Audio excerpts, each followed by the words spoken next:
Nous sommes ici non pour répondre à des parents d'élèves, ni à un quelconque collectif, mais pour informer d'un projet.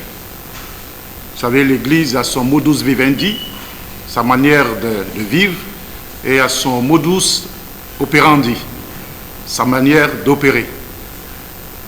L'Église n'est pas là pour entrer dans des considérations.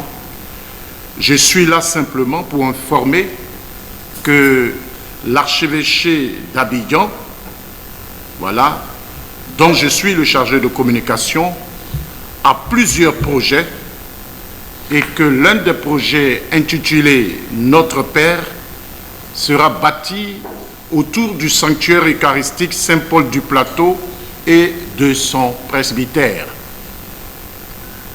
En dehors de ces deux édifices, tous les autres, l'Externat Saint-Paul, les bureaux regroupant certaines institutions nationales et diocésaines, le centre d'hébergement et le restaurant qui était un peu comme un hôtel et puis aussi un restaurant, ainsi que toutes les boutiques seront démolies et à la place sera érigé un complexe immobilier moderne comportant des bureaux, des commerces et un hôtel. Je voudrais rappeler que ce projet n'est pas une surprise pour les parents. Ils ont été informés. Programmé initialement pour l'année 2020, la fermeture de l'école va finir par être différée d'1 an. Le diocèse, qui s'est toujours soucié du bien-être de ses fidèles en général, et surtout et avant tout de sa mission envers les couches défavorisées et vulnérables, a proposé aux parents d'élèves, premièrement, pour ceux qui souhaitent garder leurs enfants dans une école catholique du Plateau, de redéployer les élèves chez les sœurs Notre-Dame du Plateau qui disposent de nombreuses salles de classe non utilisées à hauteur de 1000 places, alors que l'effectif total de l'Externat Saint-Paul est de 700 élèves. Deuxièmement, de donner la priorité d'inscription aux élèves de l'Externat Saint-Paul du Plateau dans les établissements catholiques de leur choix, étant entendu que généralement dans les écoles catholiques, quand vous n'avez pas commencé au CP1, vous ne pouvez pas intégrer aussi facilement les rangs, parce que c'est une formation continue. On a donné la possibilité à tous ces élèves-là de pouvoir intégrer n'importe quelle école catholique, même à une classe intermédiaire.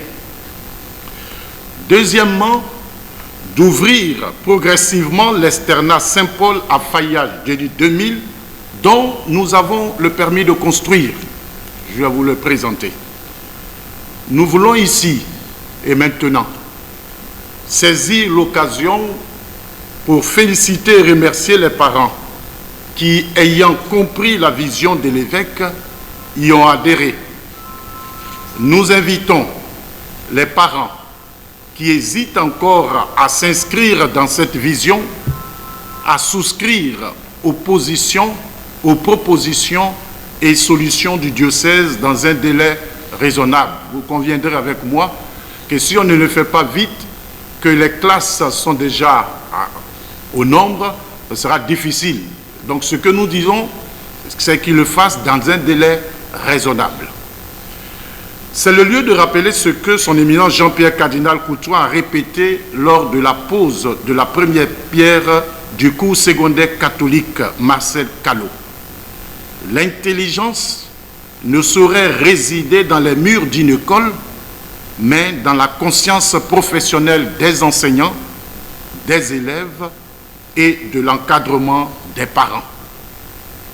L'Église informe donc qu'à partir de cette année, il n'y aura ni inscription ni réinscription à l'Externat Saint-Paul du Plateau.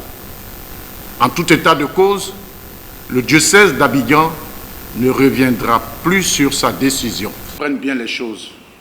Que ce soit une délocalisation, l'Église n'agit pas comme les délinquants. Quand on n'a pas un permis de construire en tant que tel, on ne peut même pas poser des pierres. Le projet est là, l'architecte a tout fait. Mais aujourd'hui en Côte d'Ivoire, sans permis de construire, les gens construisent. Mais l'Église est une institution qui se respecte. Elle ne peut pas déposer des pierres et construire. Maintenant, nous avons le permis de construire, il est là. On va commencer à construire. Et quand on dit construire, il faut tenir compte de beaucoup de choses. L'Externat Saint-Paul sera construit de l'autre côté à Génie 2000. Mais on ne va pas tout de suite investir pour faire de CPE, de la maternelle jusqu'au CM2, étant donné que nous écoutons aussi les parents d'élèves qui disent qu'ils veulent être au plateau. Donc, il faut faire tout pour que le plateau chez les sœurs soit bien fait, pour que les gens puissent y être. Et puis, progressivement, comme nous l'avons dit, nous allons faire, en commençant les classes, jusqu'à arriver au CM2. Donc, c'est délocalisation ou pas, ben, écoutez, on dit il y a de la place. C'est pour l'enseignement. Et toutes les écoles catholiques ont les mêmes enseignants. Les enseignants de l'Externat Saint-Paul ne sont pas supérieurs aux enseignants de l'Externat Saint-Jacques. Saint-Jacques, depuis 5 ans, ils ne font que 100%. Et la plupart des écoles catholiques font 100%. Quand on dit une école est à base 4, ça ne veut pas dire que les gens qui sont là-bas, les enseignants sont supérieurs. C'est parce qu'il y a 4 classes de CP1, il y a 4 classes de CP2, jusqu'à 4 classes de CM2. Il faut qu'on comprenne le fonctionnement de l'Église. Il ne faut pas être comme ça, évasif, et puis penser que l'Église est là, à la traîne des gens et suit le monde. Non. C'est une réflexion qui est faite. On trouve des gens qui sont des anciens de Saint-Paul et autres. Vous voyez l'état de délabrement dans lequel se trouve l'école aujourd'hui. Vous voyez l'état comment c'est. C'est aujourd'hui qu'on voit des anciens de Saint-Paul qui veulent venir pour défendre une institution. Écoutez, il faut éviter de penser que l'Église n'a pas de choses, quoi. Moi, je pense, je ne veux pas répondre à... Je vous ai dit, je viens pour donner la vision de l'Église. Et je suis heureux que vous m'ayez dit, quand j'ai fini de parler, vous ne voyez pas le problème. Mais effectivement, il n'y a pas de problème. Il n'y a pas de problème. Il n'y a pas de problème. Il n'y a même pas de problème, sinon que des gesticulations, des gens qui font du bruit. Je vous ai lu ce que je devais dire. Et quand j'ai fini de lire, je suis heureux que tu l'aies dit. Tu dis, mais apparemment, il n'y a pas de problème. C'est ça, l'Église. C'est moi qui parle au nom de l'Église aujourd'hui. C'est moi qui parle au nom de l'Église aujourd'hui. Donc, je dis ce que l'Église dit. Je suis le porte-parole. Quand il y a des choses, c'est vers moi il faut venir et puis on essaie de comprendre. Si depuis je ne parlais pas, c'est parce que j'ai vu que bon, les gens gesticulaient, ils faisaient des choses et ils ont commencé à utiliser les réseaux sociaux. Et ça démontrait quand même quelque chose ça veut dire que nos chrétiens ils ne sont pas formés. Et c'est de notre faute. C'est de notre faute. Ils ne connaissent pas leur Église. Ils ne connaissent pas leur Église. Et c'est de notre faute aussi. Et je pense que ces occasions-là sont là pour faire comprendre que nous devons nous former dans notre Église. Nous devons nous former. C'est une administration. Les gens étaient informés. Je vous ai dit que depuis 2020, on devait fermer. On n'a pas fermé. Et c'est en 2021 qu'on va fermer. Donc, il y a eu une année. Et même peut-être 2 ans. Mais ce que je veux dire, en ce qui concerne les enseignants, c'est une administration. On redéploie les enseignants. Ce sont des gens qui travaillent pour l'Église. Ça ne veut pas dire qu'ils vont chômer. Ils vont travailler. On va les redéployer. Et d'ailleurs, ces enseignants qui sont là, qui sont actuellement à l'Externat Saint-Paul, ils n'ont pas été toujours là. Ils sont venus d'une autre école. C'est-à-dire qu'il y a une distribution, il y a des affectations qui se font au niveau des écoles. Ce n'est pas qu'une fois qu'on t'a affecté là, tu restes à Saint-Paul. Moi, j'ai une école chez moi à Saint-Jacques. Mais à Saint-Jacques, la directrice, il y a 2 ans qu'elle est arrivée, elle était à Saint-Michel. Saint-Michel d'Adjamé. Elle est venue à Saint-Jacques. Elle est la directrice de l'école primaire. Demain, s'il y a une affectation, on peut l'amener à l'Externat Saint-Paul de Génie 2000. C'est une rotation des enseignants. Je ne comprends pas pourquoi on peut penser que parce qu'on a fermé une école, donc les enseignants aussi seront renvoyés. Non. Tout sera pris en compte. C'est une gestion. C'est faire penser que l'Église n'a pas de réflexion, quoi. Moi, c'est ce qui nous fait mal, en fait. Mais avant de poser un acte, l'Église prend toutes ses précautions. C'est dommage, mais bon, je ne sais pas. Alors, vous savez que l'association, comme vous dites que c'est une parenthèse, a négocié pour être là. C'est un accord que l'Église a laissé pour que vous soyez là. C'est le terrain de l'Église.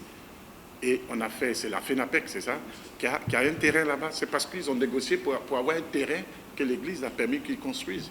Si l'Église dit aujourd'hui, hein, on va redéployer, mais vous cherchez un autre terrain. Ça ne fait pas partie, ça c'est on peut dire c'est une institution d'Église, mais c'est privé. Ça ne fait pas partie des autres comme le truc des pèlerinages qui se trouve là-bas, la GEC et tout ça qui se trouve là-bas. Tous ceux-là seront déployés au niveau, on peut dire, national, dans tout ce qui va se faire peut-être à la conférence épiscopale dans les choses. Chacun trouvera sa place. Parce que normalement, ces endroits-là, il y avait même, comme on peut dire, le secrétariat de la conférence épiscopale là-bas. C'est depuis qu'il y a eu le truc que la conférence est allée là-bas. Donc les groupes au niveau national s'en vont là-bas. Il y a l'OPM qui est déjà délocalisé à Bergerville. Donc toutes ces choses-là sont délocalisées. L'Église est organisée. Pourquoi est-ce que vous voulez que l'Église, dans son projet, réponde à un besoin de gens qui... Non, je veux dire, c'est en dehors de choses, je vous dis. Les parents d'élèves qui sont là-bas, ils n'ont que 6 ans à faire avec leurs enfants. C'est-à-dire du CP1 jusqu'au CM2. L'Église ne pense pas 6 ans. Non, mais je veux dire, on n'a pas besoin, on veut faire une église, on veut faire une école. On a choisi une école, on l'a construite, et puis on veut délocaliser, on veut faire une autre école. Et on dit qu'il y a une école qui est là, qui a de la place au plateau. Vous pouvez aller là-bas. Pendant ce temps, on va reconstruire quelque chose encore de moderne de l'autre côté. Mais où est le problème? Est-ce que vous voulez qu'on construise l'école là-bas d'abord, et puis on dit on va là-bas? Mais dans quel monde on est? Ça dépend de ma poche et puis de ce que je vais faire. Il y a une école vide là-bas. Si on peut remplir cette école, qui est une école catholique de référence aussi, pourquoi est-ce que vous voulez à tout prix qu'il y ait? Et puis, si vous voulez être au plateau, et que moi je vous dis, j'ai fait l'Externat Saint-Paul là à chose, ça veut dire qu'il y a beaucoup qui ne vont pas vouloir venir. Alors, je construis entièrement, et puis quand je vais vous dire de partir, il y aura seulement 20 personnes qui vont aller là-bas parce qu'ils habitent de l'autre côté. C'est quel investissement, ça? C'est quel investissement? Vous voyez, c'est pour vous dire que l'Église, quand elle pose un acte, elle réfléchit, elle va jusqu'au bout. Et il faudrait que les uns et les autres comprennent. L'Église, ce n'est pas comme le monde. On ne réagit pas comme ça. Et je dis, c'est peut-être de notre faute parce que nos chrétiens ne sont pas bien formés. C'est pour cela que le cardinal n'a même pas voulu qu'on intervienne, je vous le dis. Il n'a même pas voulu qu'on intervienne. Il a dit de laisser, on fait, parce qu'on n'a pas à nous justifier à faire quoi que ce soit. On n'a pas à nous justifier, on en a parlé. Si les gens qui ne sont pas d'accord ont pensé que c'est en faisant du forcing, en multipliant des sit-ins, en allant dans des lieux pour faire des choses qui vont faire changer l'Église, alors là, comme on dit, ils ont fait fausse route. Ils ont fait fausse route. Ils ont fait fausse route. Je voudrais rappeler à tous et à chacun, s'ils sont chrétiens, qu'ils entrent dans le fonctionnement de l'Église. C'est ce qu'il y a de plus important. Et je pense qu'il faut une formation pour les chrétiens. Que l'Église est sensible à l'éducation. Que ce n'est pas parce qu'on veut enlever l'Externat Saint-Paul ici pour avoir de l'argent. Non, on a le souci de l'éducation. Marcelo, c'est un autre collège encore que nous sommes en train de construire. Un autre collège qui va nous coûter 3,4 milliards. C'est un projet aussi qui a commencé avec la pose de la première pierre. Et puis, il y a l'Externat Saint-Paul qui sera délocalisé à... Voilà. Et comme j'ai dit, voilà comment on appelle... le permis de construire, autorisation de construire. J'accuse réception de votre demande d'autorisation spéciale relative à la construction de l'Externat Saint-Paul de Génie 2000 sur la parcelle du terrain d'une contenance de 7 720 mètres carrés identifiée par le lot 305 ILO 41 du lotissement Akwedo Génie 2000 Nord, situé dans la commune de Cocody. Le projet est constitué au rez-de-chaussée, un parking de 22 places, un terrain de sport, 2 cantines, 5 salles de classe, des toilettes, 2 guérites, 2 cuisines, des jardins, une infirmerie, 2 locaux techniques, un bureau. Premier étage, 8 salles de classe, une salle informatique, une administration, un rangement, des toilettes. Deuxième étage, 10 salles de classe, 2 rangements, des toilettes. En retour, après examen de votre dossier et la visite du site effectuée par les services compétents, je vous informe qu'il vous est accordé une autorisation spéciale de construire le bâtiment ci-dessus décrit, conformément aux limites foncières définies dans l'extrait topographique. On a le papier, il est là, j'ai la copie, c'est là. Voilà, on a ça.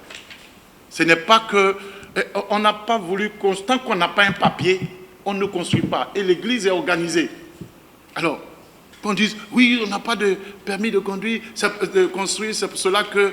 Et puis on est en train de faire. Ça, c'est le monde qui réagit comme ça. Nous sommes Église. Et je voudrais que l'on comprenne, nous sommes Église. Et l'Église est respectueuse des lois. On aurait pu construire une école même avant, puisqu'on a introduit, on sait qu'on va avoir le permis de construire, on aurait fait. Mais on est respectueux. Tant qu'on n'a pas un document dans la main, on ne peut pas construire. Et vous savez que quand on donne un permis on fait une demande de permis de construire, ce n'est pas tout de suite qu'on l'a. Vous avez vous-même fait l'expérience pour vos constructions. Même l'ACD, c'est toujours un problème. Bon, ça met du temps. Il faut que des topographes viennent pour voir le terrain, on voit le plan et tout ça. Mais tout ça a été fait. Mais on l'a reçu depuis le 15 juin. Donc ça veut dire qu'on a introduit depuis longtemps, c'est maintenant qu'on a reçu. Maintenant qu'on a ça, vous allez voir qu'on va commencer à poser des pierres. Donc il ne faudrait pas qu'on se débatte pour des choses qui n'ont pas, pour moi, de contenance. Sinon que pour discréditer l'Église et dire des choses qui ne vont pas dans ce sens-là. C'est dommage. Mais, comme disait le cardinal à Marcel Callot, on n'a qu'à ouvrir notre cœur, et compris pour ces personnes qui ne sont pas contentes. Elles ont peut-être leur raison, mais qu'elles rentrent dans l'Église et les choses vont aller pour le mieux. Les choses vont aller pour le mieux. Je vous ai dit que je ne suis pas venu pour... C'est vous qui m'amenez sur ce terrain. Je suis venu pour donner ce que...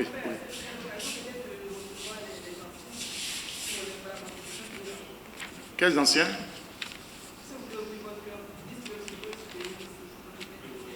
Oui, mais nous, on n'a pas de problème. Mais vous savez, c'est dommage que c'est maintenant que des gens se sentent le pouvoir de partager ou bien de travailler dans l'Église.